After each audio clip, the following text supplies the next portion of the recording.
Boss, ayan.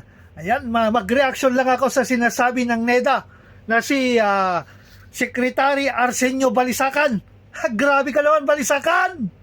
Alam mo, Secretary Balisacan, yung 21 pesos na sinasabi mo na sapat na sa isang tao na gastusin niya sa 1,000,000, nagkakamali ka. Balisacan, Secretary! Linuloko mo lang ang mga tao. Ha! Hindi kakasya yung 21 pesos. Sabihin ko sa'yo, Secretary Balisacan, ikaw ang gumastos ng 21 pesos sa 1,000,000. Kaya mo kaya? Kaya mo? Inaamon ka.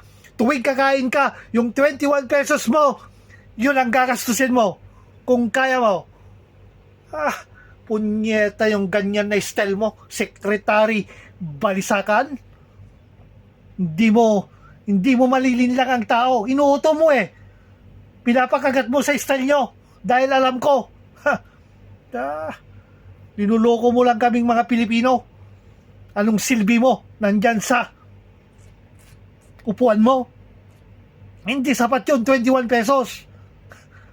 Alam mo, elementary pa lang na estudyante, hindi na sapat yung 21 pesos na babaunin niya sa kanyang eskwelahan, sa kanyang school.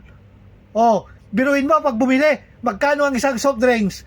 Magkano ang pansit canton? Magkano ang balot?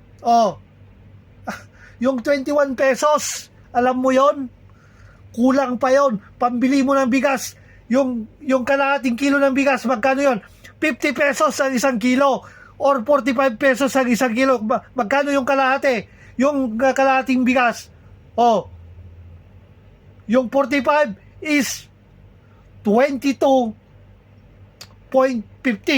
Di ba? Pag 50 naman, 25 ang kalahati. Nasaan na yung 21 pesos? Ano pa yung pang-ulam mo? Ano pang bili mo ng ulam? Pambili mo ng tubig? Pambili mo ng paglutuan mo? Sipin mo, Secretary Arsenio Balisac, yung mga sinasabi mo.